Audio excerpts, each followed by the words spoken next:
అయ్యో అయ్యో నీకేం కాలేదు కదా?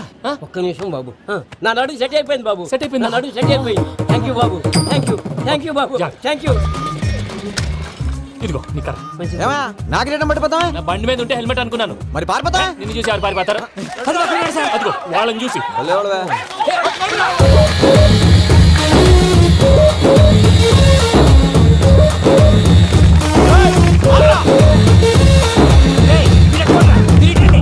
నేను దూకేస్తాను, నేను రాను. నీకు నచ్చిన అమ్మాయి నుంచి పెళ్లి చేస్తాను, కిందికి రారా. ఇప్పుడు ఇలాగంటారు, కిందకి వచ్చాక మాట మారుస్తారు. నేను దూకేస్తాను, నేను దూకేస్తాను.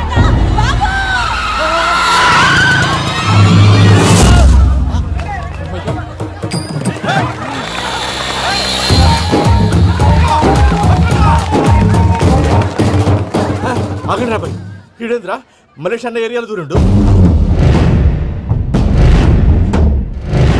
ఏం రా సోడా, మా ఎంకన్న ఎమ్మడబడుతుంది. వాడేం చేసిండో ఎరకేనా అన్న? ఈ రోజు మన సోడా సాంబయ్య గారు ఎమ్మెల్యేగా పోటీ చేస్తున్నారంటే అది మనందరికీ గర్వకారణం. సోడా కొట్లో కూర్చున్న ఆయన్ని తీసుకెళ్లి అసెంబ్లీలో కూర్చోబెట్టాల్సిన బాధ్యత మనందరి మీద ఉంది. సార్ ఎక్కడ రావాడు? అదే నేను చూస్తున్నాను సార్. అదిగో వచ్చేసాడు సార్. టైం అయిపోయింది, రాబాయ్ బాబు. ఏం భయ అంత లేట్ చేసినావు? మోపే ట్రబుల్ ఇచ్చింది, అందుకే లేట్ అయింది. ఇగో చూడు, ఊకి అపోజిషన్ తిట్టుడే కాదు, నన్ను కూడా ఎలివేట్ చేయాలి అంటే పొగడాలి. మా పనే అది, కాకపోతే నాకు రాజకీయాలు తెలియవు. అవును సార్, అందుకే మీరు పాయింట్లన్నీ పేపర్ మీద పెట్టించారు అనుకో, అన్న షూర్ అయిపోతాడు. ఆల్రెడీ మీ అపోజిషన్ లిస్ట్ కూడా మాకు వచ్చింది. అట్టనా? అరే ఇచ్చేయి, మన ఫైల్ కూడా ఇచ్చేయి. చల్ షురూ కర్. మీరు అలా కూర్చోండి. అన్న మూర్తి గారి దగ్గర పోయి నీ యూరో ప్రోగ్రామ్ తో కనుక్కొని వస్తా. ఇది అయిపోగానే డైరెక్ట్ గా మీటింగ్ వచ్చేసాను. లిస్ట్ యదమ్మతి మరిపో నువ్వు వస్తాను. వాడు మన పేరు తిన్నప్పుడల్లా మీరు చప్పట్లు కొట్టాలి. గది చూసి కిందున్న మనోళ్ళు ఫాలో అయిపోతారు. అందరికీ నమస్కారం. ప్రోగ్రామ్ స్టార్ట్ చేసే ముందు ప్రార్థన చేయటం నా అలవాటు. ఎందుకంటే సడన్ గా వర్షం రాకూడదు, కరెంట్ పోకూడదు, కరెంట్ వైర్ల మీద పడి ఎవరు రాలిపోకూడదు. రెడీగా ఉండండి రా. నమో వెంకటేశ. వెంకటేశ్వర స్వామిని తెలుసుకున్నానని మిగతా దేవుళ్ళు తక్కువ చేయడం నా ఉద్దేశం కాదు. ఎవరు గొప్పతనం వాళ్ళది. ఉదాహరణకి రెడీగా ఉండండి రా. వినాయకుడు, ఆయన ఏం తక్కువ తిన్నాడా? ఆ దేవుళ్ళ మీటింగ్ గురించి ఆపేసి మా మీటింగ్ సంగతి చూడు. సమయాభావం వల్ల అందరి దేవుళ్ళు కవర్ చేయలేకపోతున్నాను. ఇప్పుడు మీ అందరికి ఒక ముఖ్యమైన వ్యక్తిని పరిచయం చేయబోతున్నాను. రెడీగా ఉండండి రా. చిట్టి బాబు. చూడటానికి పొట్టిగా ఉన్న చాలా గట్టివాడు. వీడు ఇప్పుడు ఒక వ్యక్తి గురించి కొన్ని నిజాలు చెప్పబోతున్నాడు. ఆ వ్యక్తి ఎవరో కాదు. రెడీగా ఉండండి రా. Is none other than soda Sambayya. 5వ తారీఖు అంటే అది. అయ్యో బాబాయ్, ఫైల్ మారిపోయింది. భయ్య పరిస్థితి ఏంటో తిప్పు తిప్పు. చిట్టి బాబు, మన సోడా సాంబయ్య గురించి కొంచెం చెప్పు. ఆయన చాలా కింద నుంచి పైకెట్టాడు. చిన్నప్పుడు స్కూల్లో పక్కోడి బలిపాలు పెన్సిల్ దబ్బేసేవాడు. అంటే శ్రీకృష్ణుడు టైప్ అనమాట. గివెందుకు చెప్పిస్తున్నాడు రా? లీడ్ తీసుకుంటున్నాడు, ఏదో ఉంటా సార్. చిన్నప్పుడు ఇలాంటి చిలి పనులు అందరూ చేస్తారు. వేరే ఏమన్నా చెప్పు. థియేటర్లో బ్లాక్ టికెట్లు అమ్ముకునేవాడు. చెప్పమంటావా? బ్లాక్ టికెట్లా? ఏంటి చిట్టు బాబు? దొంగ నోట్లు కూడా మార్చేవాడు. చెప్పాలి. దొంగ నోట్లా? ఏంటలా నోరేళ్ళు పెట్టావు? అమ్మాయిలను దుబాయ్ షర్ట్లకు అమ్మేవాడు. ఆ విషయం కూడా చెప్పమంటావా? ఆవేశపడకండి, పబ్లిక్ ఏదో ఉంటది. సోడా సాంబయ్య అలాంటి మనిషి కాదు. నా ఓటు ఆయనకే. వాడు ఓటేస్తే సర్వనాశనం అయిపోతాడు. ఇంత చెప్పాక కూడా బుద్ధిన వాడేవాడు వాడు ఓటేయడు. రాళ్ళేస్తాడు. ఏదో ఉంటా సార్. ఇదే చిట్టు బాబు, ఆ మీటింగ్ లో పడాల్సిన రాళ్ళు ఇక్కడ పడతాయి. సోడా సాంబయ్య ఉంటే చంపేస్తారు. జంప్.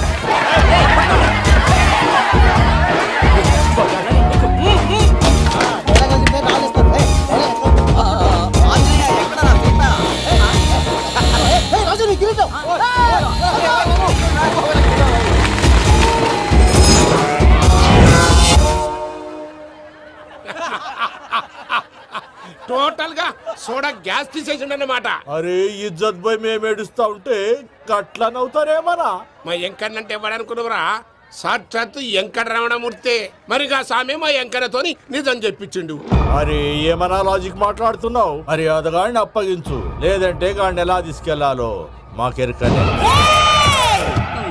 అయిపోయింది రా కథ. ఎంకరం తీసుకోపోతావు? తోలుకోపోతావే? నా ఎంకరం తోలుకోపోతావు? అరే కబాయ్ ఎమ్మెల్యే పోతావు. అరే నువ్వు ఎమ్మెల్యే అయితే నాకేది బే? నడువే నడు. నా ఎంకరం అరే వాడు ఇజ్జత్ తీసుకున్నాక. ఇజ్జత?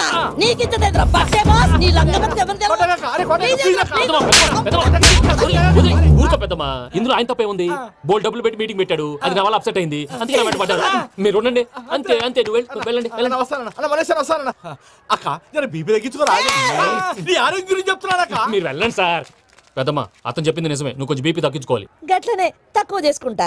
ఏంది భయ నారాయణ, ఊరుకూరుకొని రమ్మంటివి మన ఎంకరకి పెళ్లి గిట్లు ఏమైనా సెటిల్ అయిందా? వీడికి ఇంకా పెళ్లి అవ్వదన్నా. అందుకే మేము ఇద్దరం కలిసి పుణ్యక్షేత్రాలకు పోదాం అనుకుంటున్నాం. ఆ విషయం నీతో చెబుదామని. ఏం మాటలు బాబాయ్? లేకపోతే ఏంట్రా, మీ నాన్న పోతూ పోతూ నిన్ను నా చేతిలో పెట్టిపోయాడు. ఇప్పుడు ఆ బాధ్యత పెద్ద బరువు అయిపోయింది. అరే ఇప్పుడు ఏమైందని ఎంకన్నను బంగారం లెక్క పెంచితివి. పెంచితే సరిపోతుందా? వీడికి 20 సంవత్సరాల వయసు వచ్చినప్పటి నుంచి సంబంధాలు చూస్తున్నాం. మొదట్లో వర్షాకాలంలో వర్షాలలాగా విపరీతంగా వచ్చాయి. తర్వాత ఎండాకాలంలో వర్షంలాగా అప్పుడప్పుడు వచ్చాయి. ఇప్పుడు కరువు వచ్చినట్టు అసలు రావడమే మానేసి. బాబాయ్ జీవితం తోట లాంటిది. అందులో మనం తోటకూర లాంటి వాళ్ళం. తోటకూరతో పప్పు చేసుకోవచ్చు, వేపుడు చేసుకోవచ్చు, అంతేగాని రసం సాంబార్ చేసుకోలేం కదా. సంబంధం గురించి మాట్లాడుతుంటే సంబంధం లేకుండా మాట్లాడతావేంట్రా? సంబంధం ఉంది పిన్ని. నా డ్రీమ్ గర్ల్ కనిపించే వరకు పెళ్లి చేసుకోవాలని చెప్పాను కదా. నా చిన్నప్పటి నుంచి ఏ మాట చెబుతున్నాడు. ఆ డ్రీమ్ గర్ల్ ఎక్కడుందో ఎలా తెలుస్తుంది? నాకు తెలుస్తుంది. తుఫాన్ వచ్చే ముందు హెచ్చరికలాగా ఆ అమ్మాయి ఎదురుపడినప్పుడు నాలో కొన్ని కదలికలు వస్తాయి. తను నా దగ్గరకు వస్తుంటే గాలిలో గులాబీ పూలు వాసన వస్తుంది. అంతెందుకు, ఆకాశంలో సూర్యుడు 1000 రెట్ల కాంతితో నా పక్కన నిలబడినట్టు ఉంటుంది. సూర్యుడు పక్కన నుంచుంటే కనిపించేది అమ్మాయి కాదు, యముడు. నీ ఫ్రస్ట్రేషన్ నాకు అర్థమైంది. ఒక విధంగా పెళ్లి లేట్ అవడం మన మంచికే. మంచిగా? మరి ఇప్పుడు మన ఇంటికి వచ్చేది కోడిపిల్ల కాదు, ఆడపిల్ల. కోటి ఆశలతో వస్తుంది. అందుకే ఆమెకి ఏ ఇబ్బంది లేకుండా ఫ్లాట్ తో పాటు ఫర్నిచర్ కూడా కొన్నాను. రేపు నానో కారు కూడా వచ్చేస్తుంది. ఇప్పుడు నేను పెళ్లికి రెడీ. జస్ట్ నా డ్రీమ్ గర్ల్ కనపడమే లేటు. చూసావా అన్న, ఎక్కడికి వెళ్ళా మళ్ళీ ఆ డ్రీమ్ గర్ల్ దగ్గరికే వస్తాడు.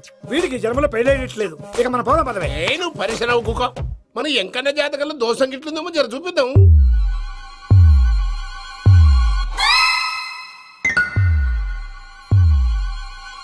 ఏంది పంతులు, గంట సంధి అద్దం పెట్టి ఓ చూస్తాంటివి. చూడటం లేదు మల్లేష్, వెతుకుతున్నాను.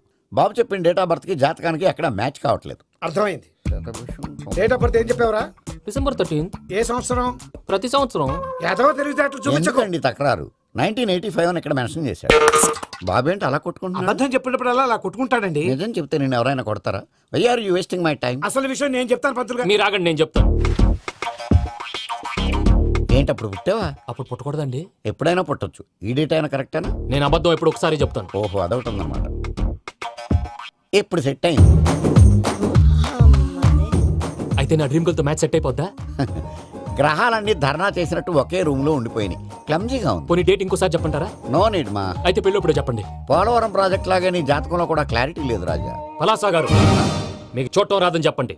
అంతేగాని మిడిమిడి జ్ఞానంతో జాతకం చెప్పి ఓ పసివాడి జీవితంతో ఆడుకోవద్దు. బాబుకి ఆవేశం ఎక్కువ. పసివాడు అని పెద్ద పెద్ద పదాలు వాడుతున్నాడు. నన్నే శంకిస్తున్నాడు మల్లేష్.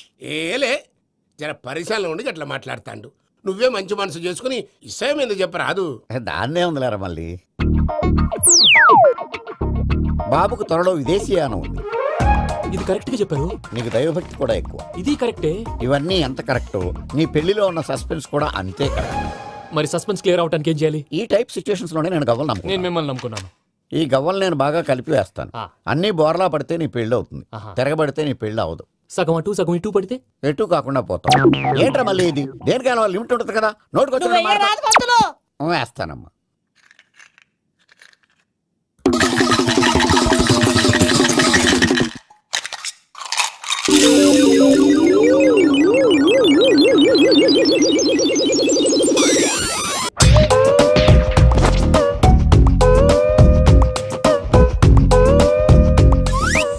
పోదకూడదు బాబు. జాతకం మనం రాయకూడదు, ఉన్నది చదువుకోవాలి. దీని అర్థమైంది పంతులు గారు. మీవాడు కూడా ఈ గవ్వలాగే ఒంటరిగా మిగిలిపోవచ్చు. అలాంటి మాటలు అనొద్దు పంతులు గారు. ఇంకోసారి ట్రై చేయండి. తప్పు బాబు. సృష్టికి విరుద్ధంగా ఏ పని చేయకూడదు. అది కాదు, ఇంతకు మీరు సరిగా కలపలేదు. ఏం పెద్దమ్మా? పిల్లగాడు చెప్తున్నాడు కదా, ఇంకో పాలంటే ఆవేశపడకండమ్మా, అలాగే వేద్దాం. ఏముంది ఇందులో? ఒకసారి కాపాడుతు వేస్తున్నాడు.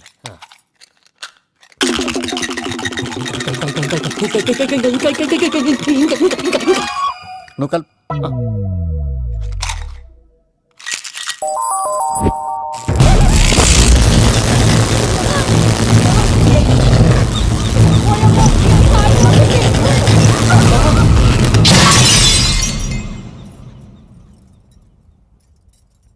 చూసావా, ప్రకృతి విరుద్ధమైన పనులు చేస్తే ఎలాంటి ఫలితాలు వస్తాయో. దానికి దీనికి సంబంధం ఏంటండి?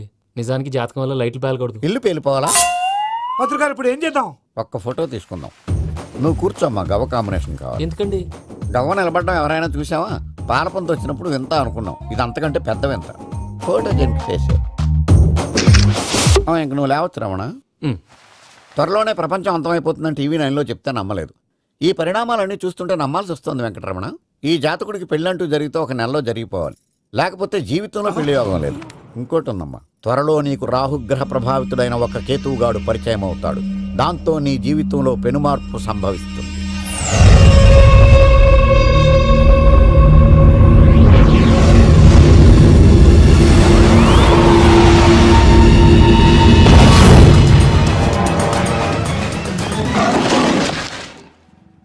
Yo mom, నేను కొత్త మ్యాజిక్ ట్రిక్ నేర్చుకున్నాను. ఏంట్రా అది? First give me one egg.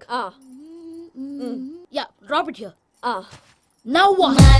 Magic, abracadabra, abracadabra. Hey, రెండు వచ్చినాయిరా. భలే ఉందిరా. మీ పప్ప కూడా చూపించరా, ఎంజాయ్ చేస్తారు. ఓ మామ్, ఆర్ట్ పెళ్లి తెలియని వాళ్ళకి చూపించినా కూడా వేస్టే. ఏమండి, పొద్దున్నే అంత సీరియస్ గా టీవీ చూస్తున్నారేంటండి? కాఫీ తీసుకోండి. ఏమండి, కాఫీ తీసుకోండి. అరే ఏమండి,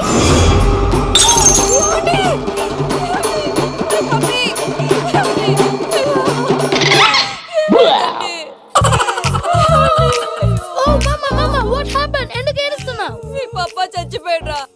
మనకు అన్యాయం చేసి వెళ్ళిపోయాడ్రా. అరే ఇందాక టిఫిన్ కూడా పిక్కలాగా తిన్నాడు. హే మమ్మీ, ఎందుకు ఇంత ఏడుస్తున్నావు? నువ్వు ఏడిస్తే పోయిన బాబా తిరిగి వస్తాడా? Think practically mom. ఇప్పుడు బాడీని ఇక్కడే తగలబెట్టాలా లేకపోతే ఇండియా తీసుకెళ్ళాలా? ఎనకండి హ్యాపీగా చచ్చిపోయారు. ఊరుకోరా, ఏం మాటలురా. రే, నువ్వు చాలా మ్యాజిక్ చేస్తావు కదా, ఏదో ఒక మ్యాజిక్ చేసి మీ పాపాని బ్రతికించరా. ప్లీజ్ రా మమ్మీ, ప్లీజ్ రా. అలా పడేసావేంట్రా? Mom please don't disturb me. ఇదంతా ట్రీట్మెంట్.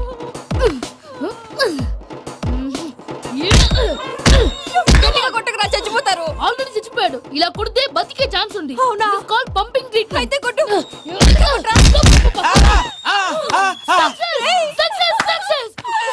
ఏమైందిరా? మీరు చచ్చిపోయారండి. వెంటనే పమ్మిగాడు పట్టు వదులుకుండా మీ గుండెల మీద గుద్ది మీకు ఊపిరి పోసాడు. ఇంకా సేపు తెలిసిన వాళ్ళు పోసేవాడు. వెంటనే ఈ విషయం పెద్దవాళ్ళకి నేను ఎవరైనా పెద్ద మనిషి ఆయనంటే 10 మందికి చెప్పడానికి. నువ్వేంట్రా, నేను చచ్చిపోయానని అమ్మ వెక్కి ఏడుస్తుంటే నువ్వు సైలెంట్ గా ఉన్నావేంటి? నేను ఏడ్చాను పాపా. ఎంతో అబద్ధాలు చెప్పక నేను చూడలేదనుకున్నావా? చచ్చిపోయారు కదా, మీరెలా చూసారు? చచ్చిపోతే ఆత్మ స్ట్రైట్ గా పైకి వెళ్ళిపోద్దా? ఎవరు ఏడుస్తున్నారో లేదో చెకప్ చేసుకుని మరి వెళ్ళిపోద్ది. అవును, పూజ లేచిందా? లేపమంటారా? పూజ లేకపోద్ది. తండ్రి లేని పిల్ల, కాసేపు పడుకొని. అన్నట్టు రేపు ఇండియా నుంచి కళాకారులు వస్తున్నారు ప్రోగ్రామ్ ఇవ్వడానికి. మనం కూడా వాళ్ళతో పాటు బయలుదేరాలి. నేను చెప్పారు కదండి. మరి ఇక్కడ నిల్చున్నావంటే సమాధానం. పాపా, నేను ఇందాక ఏడవలేదని ఫీల్ అయ్యావు కదూ? ఈసారి చచ్చిపో, తప్పకుండా ఏడుస్తా.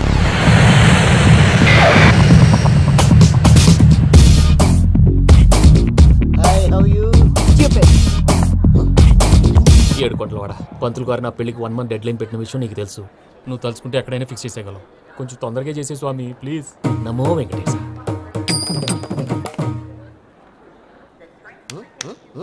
ఏంటి అది? ఇది తెలీదా? అదే కదా అడిగేది. నామాలు, శంఖం, చక్రం, అభయస్తం, కటిముద్ర. నమో వెంకటేశ. మన వచ్చింది ప్రార్థన చేయడానికి, ప్రోగ్రామ్ ఇవ్వడానికి. ప్రార్థన చేసి ప్రోగ్రామ్ ఇవ్వడానికి భయ్యా. ఏంటి ఎట్కారమా? You know who I am? Single leg dancer Shaik Raj. తంచుకొట్టు దుమ్ము లేపు ప్రోగ్రామ్ లో ప్రభుదేవ నా డాన్స్ చూసి ఏమన్నాడో తెలుసా? డాన్స్ రాకుండా ప్రోగ్రామ్ కి ఎలా వచ్చావరా అని బండ బుద్ధులు తిట్టి పంపించాడు. ఏమన్నా? నేను కదా భయ్యా, మా చిట్టుబాబు. రే భయ్య ఒకసారి చెప్పు. వీడి భయ్య ఏంటి బఫెల్లోకి బట్టలు తిరిగినట్టున్నాడు. రే అలా అనకూడదు, బఫ్లో వింటే బాధపడుతుంది. ఏంటి ఇద్దరు కలిసి డ్రామా ఆడుతున్నారా? నాకు గాని బీపీ వచ్చిందంటే ఏం పీక్తారా వీపీ? నన్ను బీపీ అట్టడా? నిన్ను ఆగండి అయ్యా. ఏంటయ్యా, ఏంటి గొడవ? నేను కదా మూర్తి, చిట్టుబాబు భయ్య కొట్టుకుంటున్నారు. ఏంటయ్యా శేఖర్, ఆఖరికి బొమ్మతో కూడా గొడవ పడుతున్నావా? నోరు మంచిదైతే ఊరు మంచిది అంటారు. ఎలా ఉండాలి నాకు తెలుసు, ఏదో నాకు చెప్పక్కలా. నువ్వు మారవయ్యా. గుళ్ళో భజనకు వచ్చావా? ఎవరో ప్రోగ్రామ్ వచ్చావా? పాటలో స్పీడ్ ఉండాలి. అంటే అతల కుతల పతనం చేసేస్తాం, సకల దగ్గర చెప్పలేం, చూపిస్తాం, అసలు గసలు పెడతాం. ఐతాతం పాపతం మా నోటికి లేవే కప్పలు, మా చేతికి దొరికితే తిప్పలు, మా గొప్పల డప్పుల తప్పుల తప్పుడిదే. ఏంటండి తల దిక్కి వెళ్ళిపోతే నేను ఎక్కడెత్తుకోవాలి? అందరూ చోట ఉండాలి కదా. గౌడికేదిలా గొంతేసుకుని పాడితే పోలీసులు బొక్కలు వేస్తారు. This is foreign, man. సాటి కళాకారులను అవమానించకూడదు. చూసావా అన్ని విద్య తెలిసిన వెంకీ ఎలా మాట్లాడుతున్నాడు? ఏమీ తెలియని ఎదవా. సారీ అండి, ఎదవన్నారు ఎదవా. ఏంట్రా మా గురువు గారి మీద